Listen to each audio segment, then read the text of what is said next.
करोड़ का प्रोफाइल है कि नहीं है। क्यों जरूरी है कि 10 करोड़ अगर संभालना जानता है तो आपका 1 करोड़ भी संभालेगा। एमएलए में क्या होता है, एमएलए में कोई व्यक्ति प्लान लेकर के आया, पीडीएफ हमने देखा और उसको 10 करोड़ का धंधा दे दिया। अरे भैया पहले उस प्रोफाइल को तो देखो कि ये पैसा संभाल पाएगा कि नहीं संभाल पाएगा, इसने इतने पैसा देखा है कि नहीं देखा है। अगर इसने इतना पैसा देखा ही नहीं तो आपका पैसा लेकर के चंपत हो जाएगा, मतलब गायब हो जाएगा, वैनिश हो जाएगा। समझ रहे हैं बात को। पैसा लेने वक्त सब लोग अच्छी अच्छी बातें करेंगे और जब पैसा ले लेंगे, ये दुनिया का रूल है, उसूल है दोस्तों, कि वो पैसा लेने के बाद फिर अपने कंडीशन लागू कर देते हैं।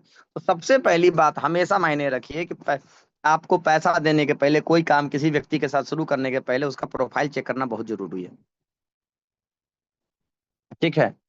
आज मार्केट में कुछ नए ब्रीड आई, नई नस्ल आई है नेटवर्किंग की, जो एक शब्द बोलते हैं डिसेंट्रलाइज्ड। आप दिल पे हाथ रख करके बोलिए कि डिसेंट्रलाइज दर्जनों प्रोजेक्ट, सैकड़ों प्रोजेक्ट डूबे हैं कि नहीं डूबे हैं। ठीक है। कोई भी व्यक्ति डिसेंट्रलाइज प्रोजेक्ट कैसे बनाता है, मतलब कोई ब्रेन है, एक्स वाई जेड कोई आदमी है, ब्रेन है, जिसने कोडिंग करी और कोडिंग को डिसेंट्रलाइज किया। लेकिन ये कोड करने वाला व्यक्ति क्या आसमान से टपका था क्या? ये कोडिंग करने के बाद चेंज नहीं कर सकता है, मेरी बात को समझना है। ठीक है। आप इसी को डिसेंट्रलाइज मानते हैं, लेकिन मिंटिंग में वो भी नहीं होता है। कोडिंग के बाद भी आप चेंज कर सकते हैं, स्मार्ट कॉन्ट्रैक्ट के बाद भी चेंज कर सकते हैं, ऐड कर सकते हैं, मतलब चेंज नहीं ऐड कर सकते हैं। ठीक है। तो यहां पर इस व्यक्ति ने जब बनाया तो अपने स्वार्थ के लिए बनाया कि आपके स्वार्थ के लिए बनाया? आप कहते हो सर कोई एमडी होगा, कोई सीएमडी होगा सर, तो वो क्या करेगा, कंपनी बंद करके भाग जाएगा। अरे सर, सतोशी नाकामोतो तो दिखाई नहीं दे रहा है, कहां पर है? लेकिन जब उसने बीटीसी बनाया तो क्या 11 लाख बीटीसी अपने वैलेट में, जेनेसिस वैलेट में रखा कि नहीं रखा? तो ये तो नियत की बात हो गई ना। तो जो दुनिया में जो प्राइम और अल्टीमेट चीज है, थिंग है, वो क्या है? नियत। नियत सही तो आदमी सामने खड़ा है तो भी काम हो जाएगा, नियत खराब है तो नहीं भी सामने है तो और गड़बड़ है। कम से कम हम लोग इस प्लान के अंतर्गत इतना तो जान रहे हैं ना कि जिसको पैसा दे रहे हैं उसका जो प्रोफाइल है वो 100% वेरीफाइड है।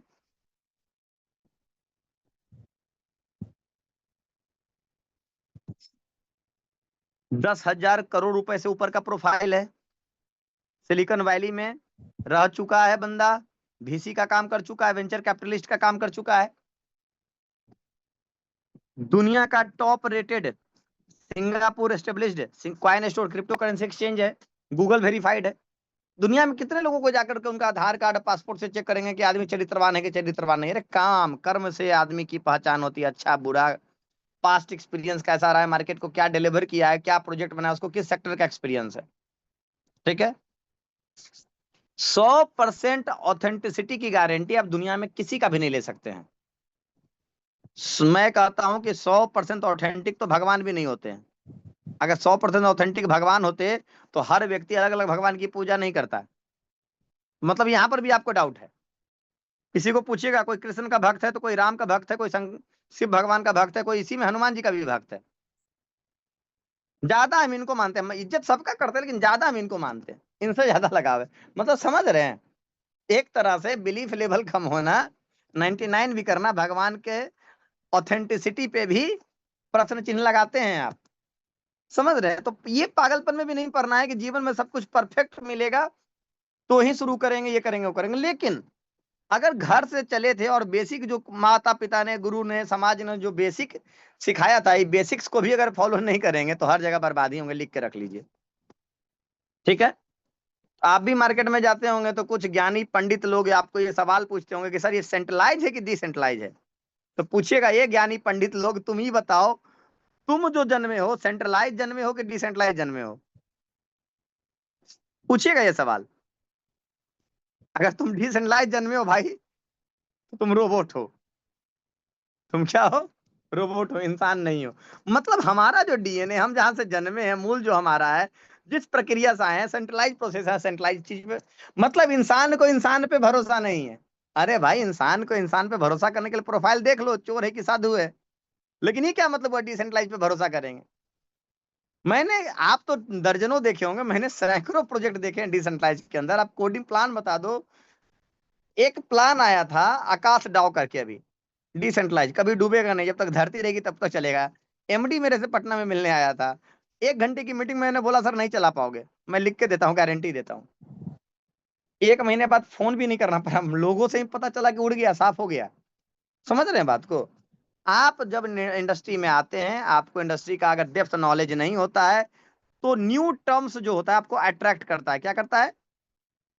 डेप्थ नॉलेज नहीं होगा तो आपको नए नए टर्म्स, न्यू टर्म्स आपको अट्रैक्ट करते हैं। अरे कुछ नया समझ में आ रहा है, चलो इसके पीछे भागते हैं, दौड़ते हैं।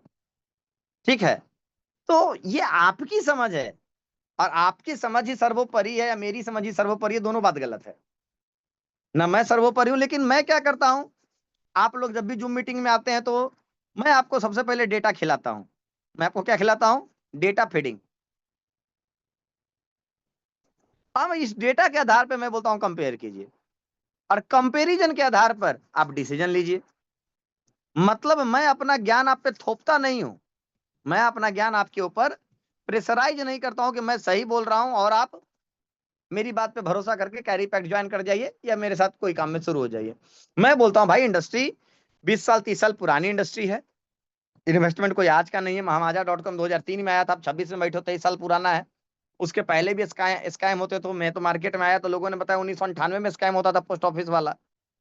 ठीक है, तो जब इंटरनेट का दौर नहीं था, जब कंप्यूटर नहीं था, उस समय जमाने में भी स्कैम होते थे, जो यहाँ पर 50 साल अनुभव के लोगों को ज्यादा बेटर जानते हैं। तो मैं उन सारी डेटा को आपके सामने रख करके बोलता हूँ भाई कंपेयर और डिसीजन, मोटिवेट नहीं होना है। फिनांस आपने या तो शेयर मार्केट में दिया, किसी भी अदर पर्सन को दिया, म्यूचुअल फंड में डाला, इंश्योरेंस में डाला, डूबने की संभावना है। फिनांस नेवर भी सिक्योर 100%। 100% कोई बोल रहा है तो पागल आदमी, समझ में नहीं करता है, या तो उसने पैसे देखे नहीं है या वो देखना नहीं चाहता है। आपका पोर्टफोलियो एवरेज होना चाहिए। 5 लाख रुपया है, भूल के भी 5 लाख का 5 लाख आपको कैरी पैक्ट में नहीं लगाना चाहिए। मैक्सिमम कितना? 50-50, ये मैक्स है। अगर 5 लाख है, मन कर रहा है कि 1 लाख रुपया लोन लेके 6 लाख लगा देते हैं, never never never never never. ये बहुत हो सकता है, एक्सट्रीम रिस्क हो सकता है तो 2.5 लाख। लेकिन आपके पास 1 करोड़ है तो बस एक्सट्रीम वही 50-50 फार्मूला। जब तक इस 50 का मूलधन ना निकल जाए, तब तक इस 50 को दूसरे प्रोजेक्ट में डालना भी नहीं है। मतलब ऑलवेज सेफर साइड खेलना है दुनिया में हर जगह। बचपन में मुझे सिखाया गया था कि असली धन क्या है? जो चैट बॉक्स कर देगा अगले 10 सेकंड में, उसको मेरी तरफ से 1 बॉट कॉइन फ्री। अगर मैं उसके जवाब से संतुष्ट हो गया तो 1 बॉट कॉइन मैं अभी के अभी मीटिंग के बाद मैं उसको उसके एड्रेस पे फ्री में ट्रांसफर कर दूंगा। तो गोल्ड रखना चाहते हैं, समझ रहे हैं बात को? फिल्मों में, बॉलीवुड फिल्मों में देखा होगा, माँ के कंगन दे दे लाला, सुना है ना डायलॉग, बहुत फेमस डायलॉग है। नहीं बिरजू, मैं तेरी माँ के कंगन नहीं दूंगा बिरजू। तो वो बात है, पास का धन। इसीलिए गोल्ड कीपिंग हैबिट, आप देखिएगा जनरेशन बाय जनरेशन यही ट्रांसफर होता है, पास का धन। समझ रहे हैं? और दुनिया के हर समाज में है, हर रीति व्यवस्था में, धर्म में, जात में है ये चीजें। तो क्या है कि फिनांस में कभी भी ओवर मोटिवेट नहीं करना है, मोटिवेट नहीं होना है। फार्मूला क्या है? डेटा। डेटा का मतलब पास्ट एक्सपीरियंस, जो पुराने अनुभव मेरे हैं, आपके हैं, सम्मिलित, साझा। आपको बहुत सारी चीजें मीटिंग में नहीं आ रही है तो किसी को बुला के लाइए जिस पे आप ट्रस्ट करते हैं। आप मीटिंग में गए और किसी से पूछ लिया, अरे देखो ना कैरी पैक्ट आया, फिर बोल रहा है 22 साल के लिए देखा। वो बेचारा जो देखा है, सुना है समाज में कि सबका पैसा डूबता है, बोला अरे यहाँ पर 2 साल नहीं चलता, 22 साल चलेगा। तुम फिर फंस रहा है कोई नेटवर्क लाल के चक्कर में, फिर नया स्कीम में आ गया तुम। लेकिन अगर वो जूम में आएगा तो क्या होगा? साझा निर्णय होगा। आप शेयर करेंगे तो साझा निर्णय पे पहुंचेंगे। आप कुछ सुन के गए, वो जानवे नहीं करता है व्हाट इज कैरी पैक्ट। आपने बोला देखो ना वो प्लान में पैसा लगाएंगे ना तो 22 साल आएगा, बोले पागल है का? तुम 22 साल से कर रहे हो, कंपनी सालों भर चला है। तो हम सलाह भी किसे लेते हैं? जिसको उस प्रोडक्ट के बारे में बताते भी नहीं है। ठीक है, तो आपको डिसीजन अगर साझा लेना है तो जूम मीटिंग में उस व्यक्ति को पकड़ के लाइए, भाई देखो ना अपना माथा तो बहुत काम नहीं करता है, तुम भी कम से कम जूम मत देखो, और जूम सुनने के बाद सलाह दो कितना इस पे खेला जा सकता है, कितना रिस्क लिया जाता है, कितना पैसा डाला जा सकता है, कैसे काम किया जा सकता है। आप सलाह किसे लेते हो? 2 घंटा मेरा खून पीने के बाद आप लोग एक एक बूंद, ज्यादा नहीं, मीटिंग हुआ होगा, एक दोस्त को बोलाएंगे, देखना भाई वो प्लान आया 22 साल करे, करे कि नहीं करे, 22 साल पैसा देने के लिए बात बोल रहा है। अरे भाई 22 साल का मैकेनिज्म क्या है वो मैं आपको समझा रहा हूँ। आप आप आधा सुन के गए, मैंने पूरा बताया, आधा समझे, आधा समझ के किसी को बताया वो 10% समझा, और उस पर आप उसके आधार पर डिसीजन ले रहे हो। मैं डेटा पे डेटा दिए जा रहा हूँ, आपको डिसीजन लेने में बन नहीं रहा है, तो सामने वाले से क्या डिसीजन ले लो भाई? इंडस्ट्री ही बदनाम है, इंडस्ट्री क्या है? बदनाम है। कहते हैं 100 में से 80 बेईमान, फिर भी हमारा देशवानी है, 90 बेईमान है। सबका मोटा मोटी एक्सपीरियंस यही होगा, राइट और रॉन्ग? तो इंडस्ट्री में 90 को चोरे है जब बैठा हुआ, हर कोई नटवरे लाल है, हर दूसरा आदमी, और तब आप उस इंडस्ट्री के बारे में जाके किसी से आप सलाह लोगे कि भैया ये प्लानवा करना चाहिए, तो आपको हाँ बोलेगा क्या? नहीं बोलेगा, ठीक है ना, कभी नहीं बोलेगा। का रूल है कि आपको डिस्ट्रीब्यूटेड लेजर बनाना है। फिनेंशियल रूल क्या बोलता है, golden rule of finance? Distributed ledger बनाना है। डिस्ट्रीब्यूटेड लेजर का मतलब एक जगह फंड कभी नहीं डालना है। अगर आपके पास जेब में 100 रुपया है तो कभी भी फंड नहीं डालना है। कहीं अगर 50 डाल भी दिए तो वेट करना ही, 50 अगर रिकवर होगा तो ही जो बचा हुआ 50 है वो कहीं डालेंगे। ये नहीं कि 50 इधर डाल दिया, एक 50 दूसरी जगह डाल, दोनों एक बार डूब गया, अगला बार आप माथा पे हाथ धर के बैठे हैं, इंडस्ट्री को गाली दे रहे हैं, भैया सब पैसा तो इंडस्ट्री लूट के ले गया, कर्जों लेकर 20 लाख रुपए लगा दिए थे। नेवर। ठीक है। दूसरी बात में फिजिकली मीटिंग में भी ये बात बोलता हूँ, एमएलएम जो है, मल्टी लेवल मार्केटिंग, ये 80% टीम वर्क है माय डियर फ्रेंड्स। इस बात को कहीं गांठ बांध लीजिए। 20% क्या है? इन्वेस्टमेंट। आपको 10 करोड़ रुपया कमाने का टारगेट है ना, और आप सोच रहे हो 5 करोड़ लगा कर कमा लेंगे, आप मूर्ख हो, गधे हो। कभी नहीं करना चाहिए। Finance is always risky. Finance और रिस्क दोनों सगा भाई है। लेकिन आप 20% इन्वेस्टमेंट करके 80% टीम वर्क करोगे, आप कभी लाइबिलिटी में नहीं आओगे, कभी नहीं फंसोगे। और यही फॉर्मूला सामने वाले पे भी ट्राई करोगे तो। मेरे लाइफ में ऐसे सैकड़ों मौके आए हैं कि लोगों ने 1-1 करोड़ रुपया लेकर के, 5-5 करोड़ रुपया लेकर के, 10-10 लाख रुपया लेकर के, मतलब 10 लाख रुपया से लेकर के 10-10 करोड़ रुपया लेकर के आए, बोला सर मन कर रहा है कि 5 करोड़ लगा दे। लगा दे क्या? पहले तो भैया उसको आधा घंटा समझाया फिनांस का मतलब क्या होता है समझो, और उसके बाद बोला कि गलती से भी अगर तुम लगा दिए और हमको बता दिए तो बहुत गाली देंगे। आज भी एक आदमी को बोला हूं, तुमको लगाना है लगो। बोला कि सर अगर हम नहीं बोलेंगे, बोलेंगे मेरा काम थोड़ी ना बोलना कि तुम 10 करोड़ लगाओगे, 5 करोड़ लगाओगे। तुमको जुआ खेलने का मन है तुम लगाओ, लेकिन हमको बताना नहीं, बताओगे तो उसी दिन गाली देंगे हम। टीम वर्क पे बिलीव करते हैं। सिस्टम टिका अगर 5 साल यहां से भी कैरी पैक, तो इस जूम में बैठने वाला हर एक व्यक्ति जो टीम वर्क करेगा ना, सब का सब गारंटेड करोड़पति होगा, गारंटेड करोड़पति होगा। सिस्टम 22 साल को इस तरह से डिजाइन किया गया कि कंपनी पे जीरो लाइबिलिटी रहे, जॉनसन झाओ को अपना मुंह ना छिपाना पड़े, भागना ना पड़े, एक्सचेंज नहीं बंद करना पड़े। इस तरीके से जॉनसन झाओ ने सारी चीजों को डिजाइन किया है। किसी भी तरह का परसेंटेज का गारंटी नहीं दिया है कि इतना परसेंट आएगा। आप पूरे प्लान में हमको बता दीजिए कहीं पर फिक्स परसेंटेज की बात की गई हो या फिक्स कैरी पैक्ट सीए टोकन की ही बात की गई हो, पूरे प्लान में हमें प्लान सुनने के बाद बता दीजिएगा। कोई आदमी पूरे प्लान सुनने के बाद अगर मेरे से डिबेट करना चाहे निगेटिव पॉजिटिव, तो मैं उसके लिए भी आज तैयार हूं। मतलब आप निगेटिव भी डिबेट करना चाहे, पॉजिटिव भी डिबेट करना चाहे, ओपन माइक करके मैं आपसे डिबेट करूंगा। Open mic. जूम पे जनरली लोग डरते हैं, नहीं करते हैं, लेकिन शर्त यह है कि जो डेटा दे रहा हूं, जो पूरी मीटिंग सुनेगा शुरू से लेकर अंत तक, उसी से डिबेट करूंगा, और एक आदमी से डिबेट करूंगा आज। ठीक है, चलिए प्लान पे चलते हैं।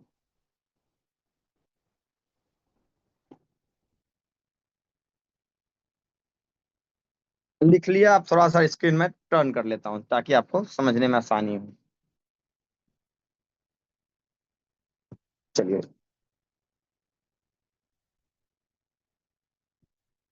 कैरी पैक्ट के जो फाउंडर हैं, बॉटचेन के जो फाउंडर है, वही ये जो कॉइन स्टोर के फाउंडर है, मतलब जॉनसन झाओ सर।